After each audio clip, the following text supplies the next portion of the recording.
Hola, me llamo Francesca. ¿Cómo estás? Tengo 32 años y vivo en San Francisco con mi marido Nico y mi hija Luciana.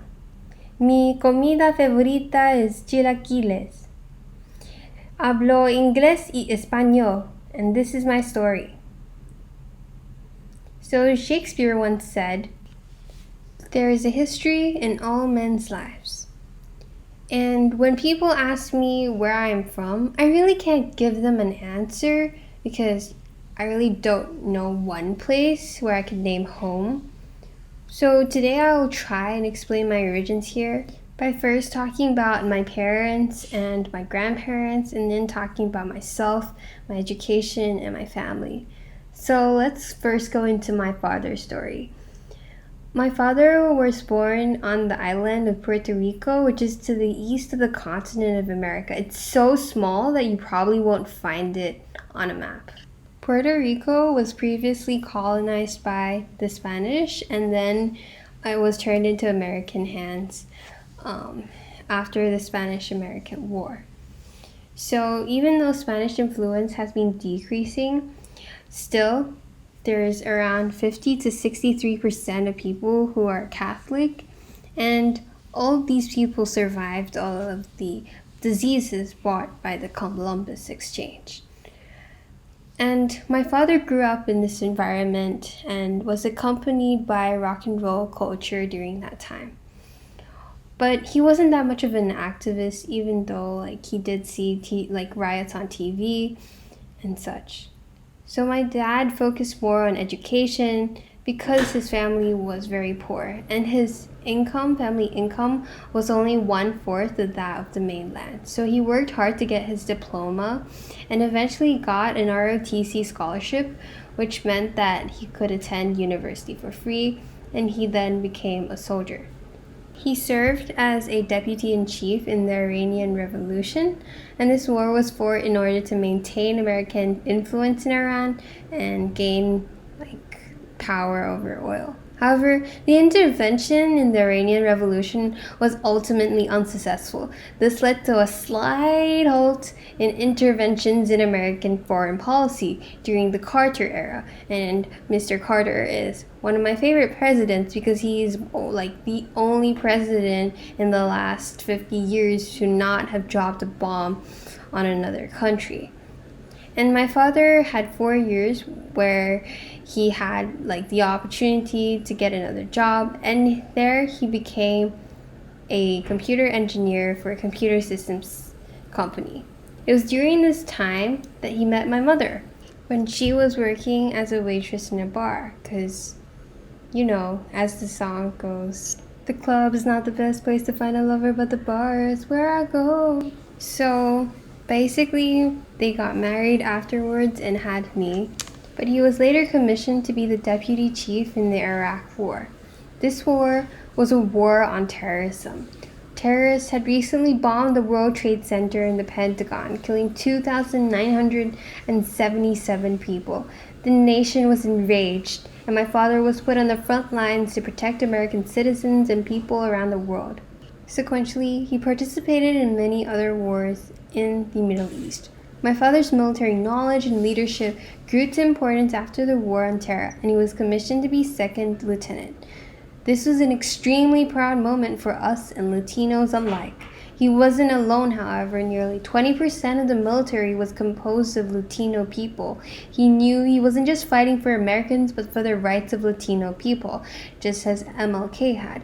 Even though he's proud, I know there's some part of him that feels regretful after seeing the killing of innocent citizens in the Middle East.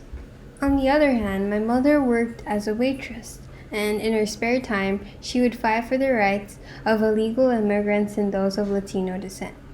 She probably wanted to fight for illegal immigrants because of her mother's story. Her mother, or my grandmother, had to run away from a neighborhood of gangs and drugs in Mexico. Even today, when there's a knock at the door, my grandmother doesn't get up and instead tells the mailman to leave the packages outside. Some people might think that she's afraid of something that might never happen to her, but I'm sure that fear of someone trying to kill her is so real.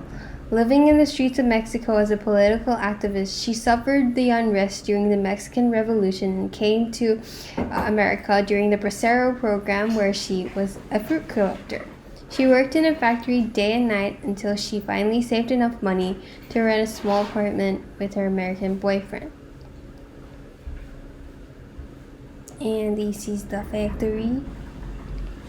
And this is my mother. So, moving on. When I was growing up, my mother and I still went to Sunday church because we needed God to see over us in these hard times. We prayed during dinner that Father was safe at war in the Middle East and wished for the best. My mother didn't want me to work the 10-hour jobs that she had to, so she forced me to learn hard at school. And with a parent like my mom and the pressure of my family on my shoulders, I did quite well at school. Half of the students, however, didn't graduate, but I earned a scholarship to BNS University.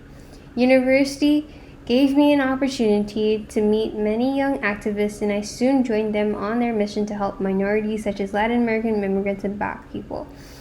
Protests would frequently be held in our university, which was a tradition started since the Vietnam War. We would not be silent about the things that were wrong in this country. It was during my university years that I met the love of my life, Nico Hiraga, a Californian, Japanese, Caucasian American. Nico was my 24th boyfriend. However, as Ms. Warkery has stated, it takes a long time to find the right one.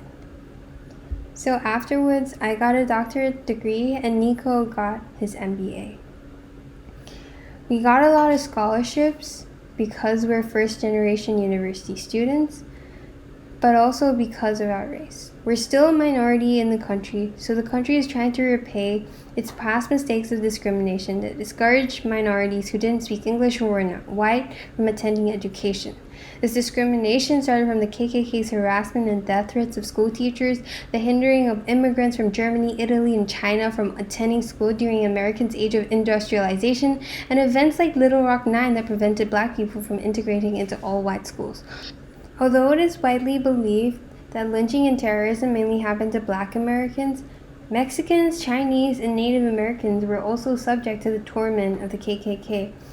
It was not just our education, but our communities that were segregated because of redlining, our people unfairly accused because Mexicans weren't allowed to be juries, our brothers and sisters tortured because of their race. This was just a small repayment for the wrongdoings, and it was hardly enough, but we would continue to fight for more. I recently married at the age of 31 and my husband at 30, and gave birth to my daughter, Luciana. We know that there will still be problems of discrimination for Luciana, as she is a Caucasian, Japanese, Mexican, Puerto Rican American, but we hope that with the election of Biden, the future remains bright for her and that she has the chance to make her American dream just like the rest of our family. The events that we've been through do create some generational differences between us. For example, I will never understand the pain of being an immigrant from Latin America who didn't speak English and was desperate for any type of job available, while my mother will never understand the freedom I feel speaking about problems that occur in my life.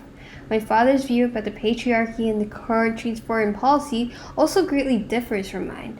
Sometimes I feel like they feed veterans different news from me. However, the American dream of going from nothing to something always binds us together as we strive at achieving more and better.